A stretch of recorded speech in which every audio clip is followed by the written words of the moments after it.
intentionally run a campaign at 80% ACOS in product launch phase, what is best strategy that reduce ACOS below 30% for buying ranking? All right, so really important now that you say that's product launch. So let's understand your question. You're in product launch. You already know your ACOS, it's 80%. I don't know if that's profitable or not, right? 80% might be profitable, 80% might not be profitable. I'm assuming that 80% of this case is not profitable and you're aiming to have a 30%. And then the third thing is that what is the best strategy that reduce ACOS below 30% for buying ranking? So you have competing goals right now, which is not going to allow you that.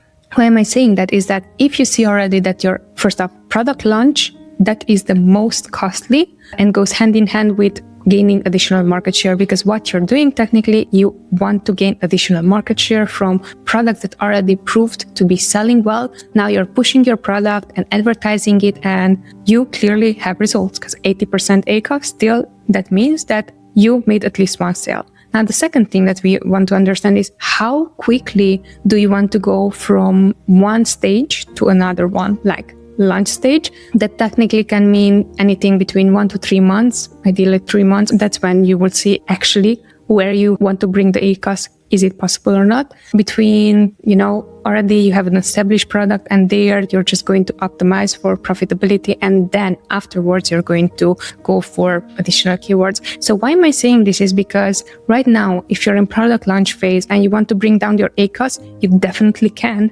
You can just optimize bids down and make sure that your bids are going to be lower. However, that goes hand in hand with the first thing, that if you're in product launch and if you want to make as many sales as possible, so you're organically ranking, what you're doing, you're cutting down your sales, right? Because you're not going to show up anymore on that specific placement. So for example, in our case, what we would do to achieve a result that would be helpful in your scenario, we would be actually running for at least 1 month to see, okay, now that we're generating sales, keep in mind you're in product launch phase. No one really knows the product. Not sure if you have already reviews. If you don't have reviews, not sure if you have a negative review. And that's already something that it's going to turn off many people to buying your product. So what we would be doing in this case, we would see, okay, can I reduce it from 80 to 70 without losing sales? And if we can, great. And if we are still bringing in sales, great. And then we would go like strategically and lower even more.